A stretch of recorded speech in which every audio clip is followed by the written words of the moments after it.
वक्त वाङ्मय में कहा गया है, जे यावि चंडे मई इड्ढि गारवे, पिसुणे नरे साहस हीण पेशणे, अदिट्ठ धम्मे विण ए अकोविए, असम विभागी नहु तस्य मुखो। जैनिज्म में मोक्ष की बात आती है। नव तत्वों में अंतिम तत्व मोक्ष है। पुण्य पाप आश्रव संवर निद्रा बंध ये सब वहाँ मानो कृत्य रहते हैं, कुछ भी नहीं होता है।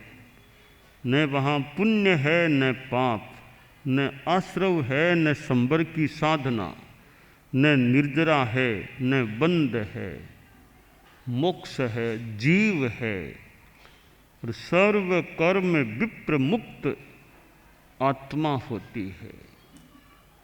अध्यात्म की साधना का अंतिम लक्ष्य मोक्ष है, होना चाहिए। ये साधुपन लेना, श्रावक व्रतों को स्वीकार करना और भी साधनाएं करना धर्म की, इन सब का मूल गोल लक्ष्य वह मोक्ष की प्राप्ति। समणियाँ हैं, मुमुक्षु बाइयाँ भी है, हमारे साधु साध्वियाँ भी हैं कि हमारा ध्यान रहे कि मूल मुझे कहाँ पहुँचना है। मुझे पहुँचना वहाँ है, अभी मैं मार्ग में हूँ। तो मार्ग मार्ग है, मंजिल मंजिल है। मंजिल के लिए मार्ग है, पर हमेशा मार्ग में ही न रहूं। सीढ़ियाँ हैं तो सीढ़ियाँ ऊपरी मंजिल में जाने के लिए है, हालांकि उतरने में भी सीढ़ियाँ काम आती है। तो मूल ऊपर जाना है तो सीढ़ियाँ चढ़ने के लिए है। सीढ़ियाँ कोई लक्ष्य नहीं है, साध्य नहीं है, साध्य मंजिल है। उस साध्य सिद्धि के लिए साधन के रूप में सोपान मार्ग होता है, पेड़ियाँ सीढ़ियाँ होती हैं। 14 गुणस्थान जो 25 बोल में भी आते हैं, 11वां बोल 14 गुणस्थान। ये 14 गुणस्थान सीढ़ियाँ हैं और इन सीढ़ियों पर चढ़ते चढ़ते 14वें गुणस्थान अंतिम सीढ़ी को पार करने पर मंजिल मोक्ष की प्राप्ति हो जाती है। और ये 14 गुणस्थान ऐसी सीढ़ियाँ हैं कि 14वें गुणस्थान में चले गए, अब उन सीढ़ियों में नीचे उतरने की बात ही समाप्त है। 13वें में चले गए, अब नीचे ऊपर ही जाओगे, नीचे नहीं उतरना होगा। 12वें गुणस्थान 12वीं सीढ़ी में चले गए, अब ऊपर ही जाओगे, निचली सीढ़ियों में नहीं आना होगा। 11वां गुणस्थान 11वीं सीढ़ी है, वो ऐसी है ऊपर वहाँ से सीधे जा ही नहीं पाओगे।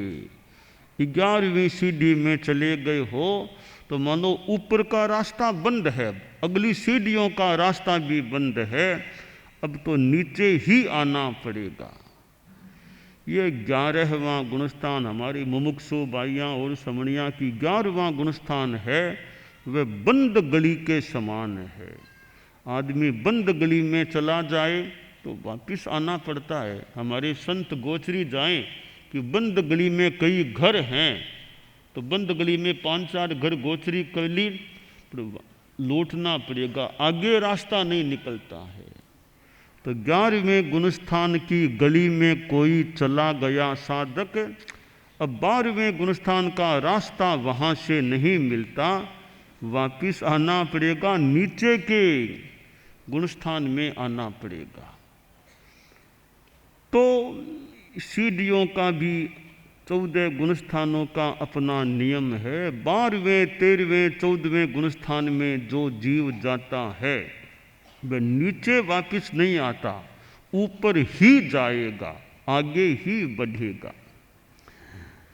पहले गुणस्थान में जीव है वो प्रथम सीढ़ी में है, मिथ्यात्वी है, वो तो नीचे कहाँ जाएगा? मिथ्यात्वी से नीचे तो कोई सीढ़ी है नहीं, तो जाएगा तो ऊपर ही जाएगा। कोई कोई ऐसे मिथ्यात्वी भी होते हैं जो ऊपर जा ही नहीं सकते, हमेशा पहले गुणस्थान में ही रहते हैं।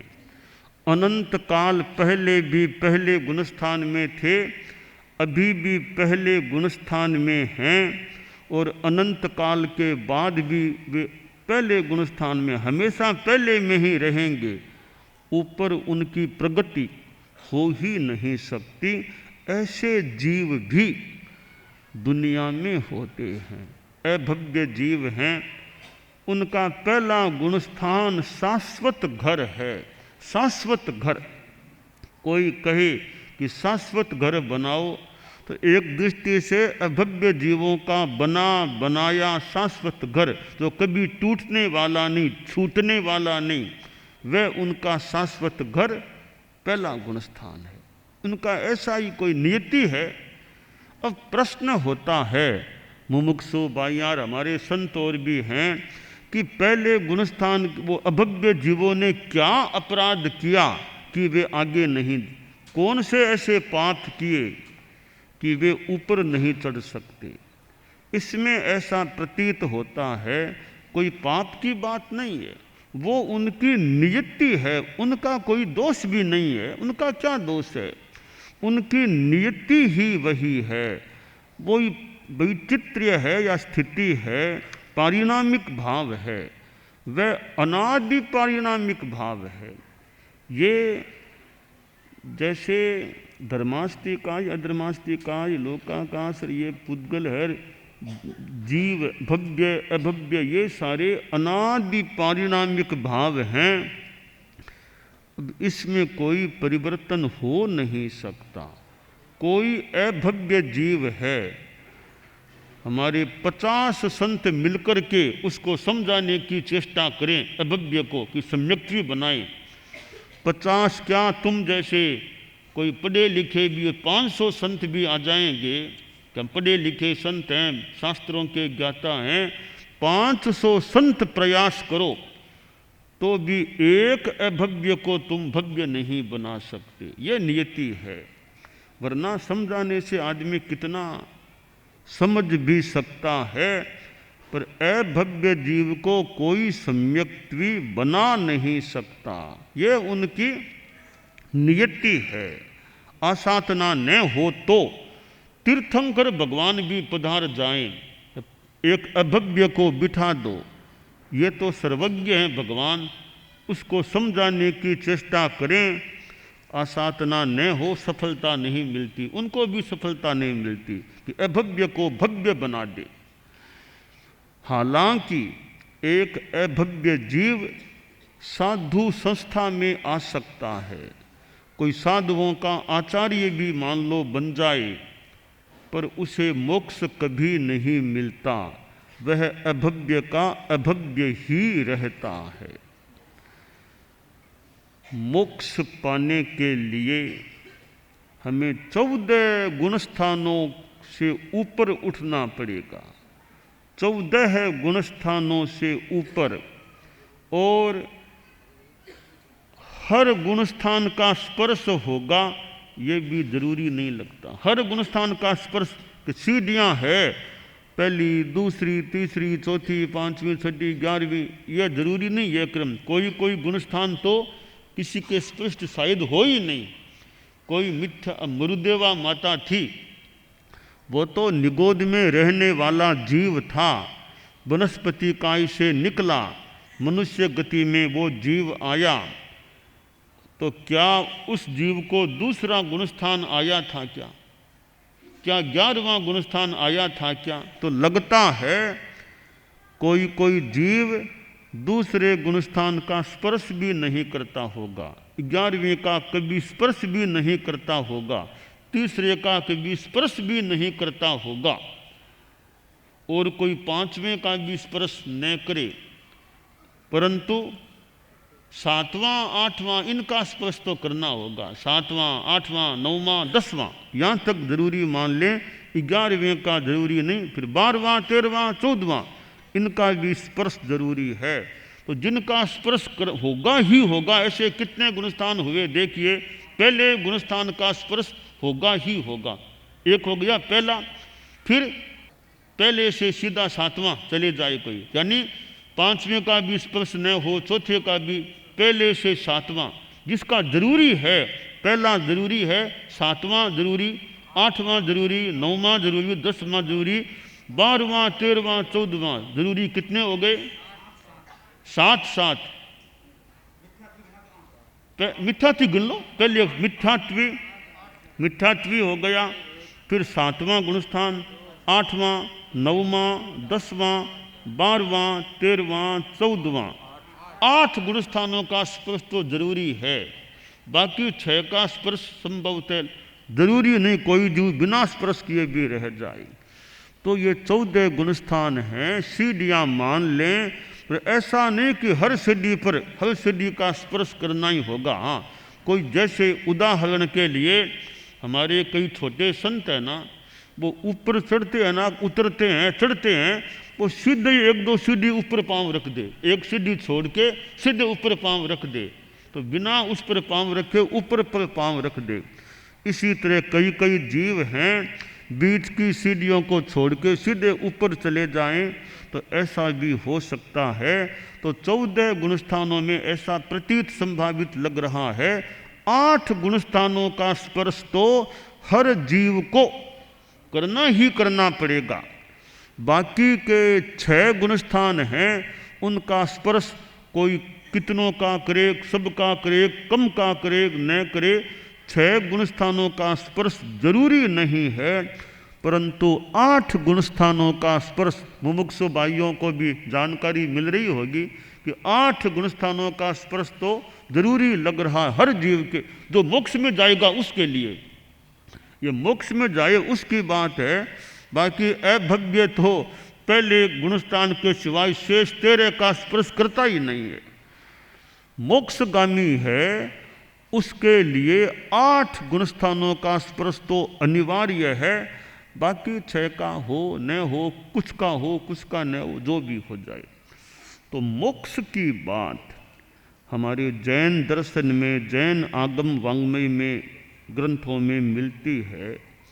अन्यत्र भी किसी रूप में निर्वाण की ओर की बात मिल सकती है। अब मोक्ष हमारा लक्ष्य है, मुमुक्षु बनने के पीछे भी मूल लक्ष्य मोक्ष है। तो इस मोक्ष के लिए कहा गया असम विभागी नहु तस्य मोक्षो। कुछ बातें बताई गई कि ऐसा जो जीव है उसको मोक्ष नहीं मिलता। चंडे जो चंड है, बहुत गुस्सेल है, गुस्सेल को मोक्ष नहीं मिलता है, गुस्सा छोड़ना ही पड़ेगा, कोई उपाय है ही नहीं। गुस्सा नहीं छूटेगा तो मोक्ष मिलेगा ही नहीं। तो गुस्सा छूटे, चंडता है, प्रखर आवेश है, उसको मोक्ष नहीं मिलता। गर्व अहंकार है, मति का, वृद्धि का घमंड है, तो घमंडी को मोक्ष नहीं मिलता। और भी कई बातें हैं, ऐसे आचरणों वाले को मोक्ष नहीं मिलता। तो हम प्रकृति को शांत रखें, गुस्से की प्रकृति न रखें। मुमुक्षु बाइयाँ और भी ज़्यादा गुस्से की प्रकृति नहीं होनी चाहिए, शांत। थोड़ा बहुत कभी मान लो आ गया वो भी छूटे तो बढ़िया, पर ज़्यादा गुस्सा, ज़्यादा तेज़ी वो नहीं आनी चाहिए। रूस करके बैठ जाना वो प्रकृति नहीं रहनी चाहिए। कि शांति, वो बचपन में रूसने की प्रकृति आदत हो सकती है, पर धीरे धीरे बचपन छूटना चाहिए कि रूस करके नहीं बैठना, अपना प्रसन्न रहना, शांति में रहना।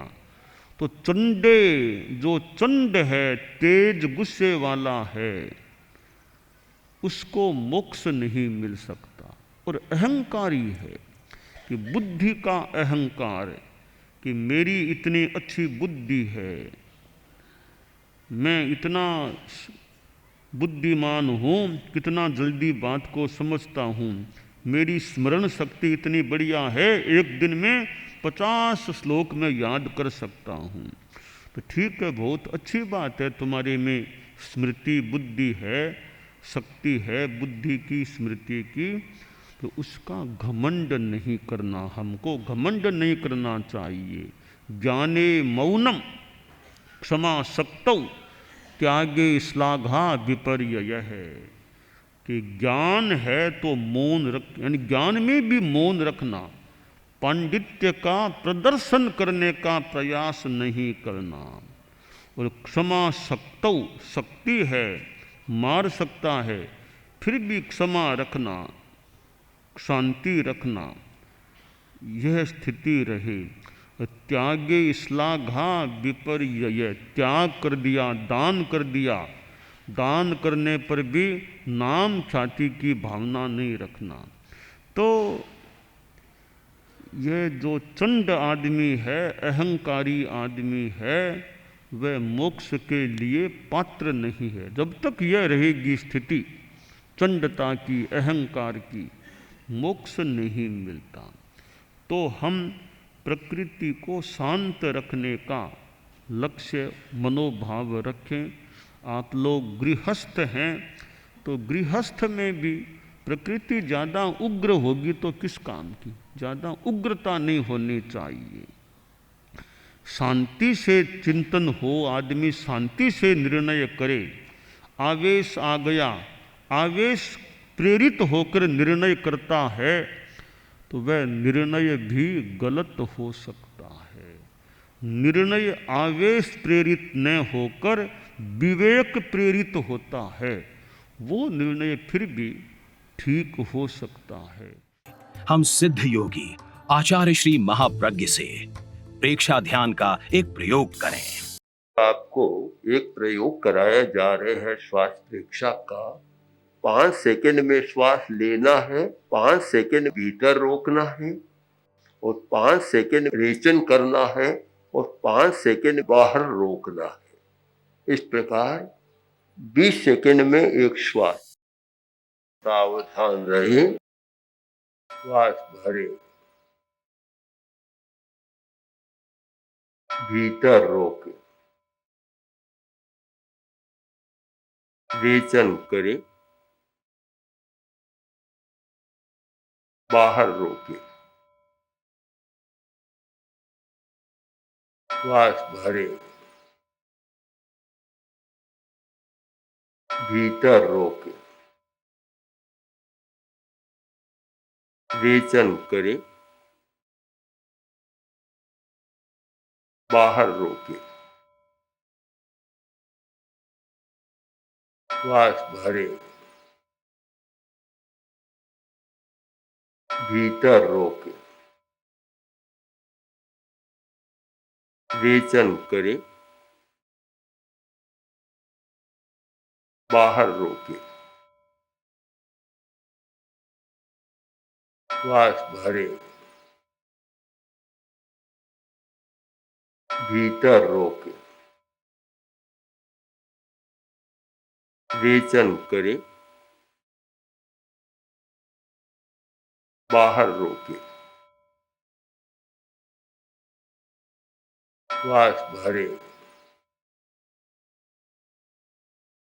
भीतर रोके, रेचन करे, बाहर रोके। श्वास भरे, भीतर रोके, रेचन करे, बाहर रोके,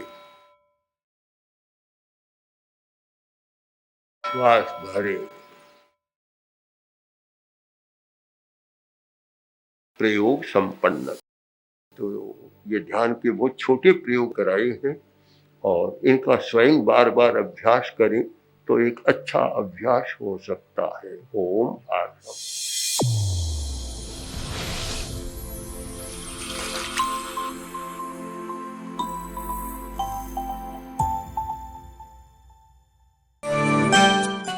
एकाग्रता, तन्मयता, अपने आप को मंगलमय अनुभव करते हुए नमो अरहंताणम, नमो सिद्धाणम, नमो आयरियाणम, नमो उवज्झायाणम, नमो लोए सब्बसाहूणम, एसो पंचणमुक्कारो सब्ब पावपणासनो, मंगलाणं च सब्बेसिं पढ़मं हवइ मंगलम।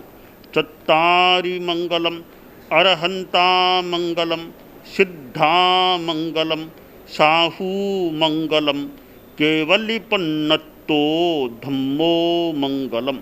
चत्तारि लोगुत्तमा, अरहंता लोगुत्तमा, सिद्धा लोगुत्तमा, साहू लोगुत्तमा, केवलिपन्नत्तो धम्मो लोगुत्तमो।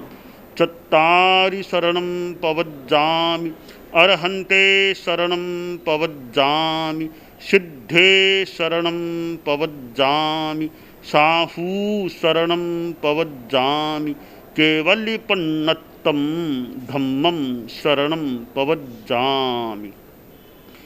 धम्मो मंगलमुक्किट्ठम्, अहिंसा संजमो तवो, देवावितं नमंसन्ति जस्य धम्मे सयामणो। च इत्ता भारहं वासं चक्रवट्टी महिद्धिओ, सन्ति सन्ति करे लोए पत्तो गइमणुत्तरम्। देव दानव गंधर्वा जख रक्षस किन्नरा, बंभयारिं नमंसन्ति दुक्करं जे करन्ति तम्। मंगलं भगवान् वीरो, मंगलं गौतमो गणी, मंगलं स्थूलभद्राद्यः जैनधर्मोऽस्तु मंगलम्। मंगलं मतिमान् भिक्षुः, मंगलं भारमल्लकः, मंगलं रायचन्द्राद्या, मंगलं तुलसी गुरुः, महाप्रज्ञोऽस्तु मंगलम्। तेरा पंथोऽस्तु मंगलम्। विघ्नहरण मंगलकरण, स्वामी भिक्षुनो नाम, गुण ओळख समरण किया, सर अचिंत्या काम। विघ्नहरण मंगलकरण, स्वामी भिक्षुनो नाम, गुण ओळख समरण किया, सर अचिंत्या काम। विघ्नहरण मंगलकरण, स्वामी भिक्षुनो नाम, गुण ओळख समरण किया, सर अचिंत्या काम, सर अचिंत्या काम, सर अचिंत्या काम। एक दिवसीय त्याग आज आज के लिए धारणानुसार त्याग है।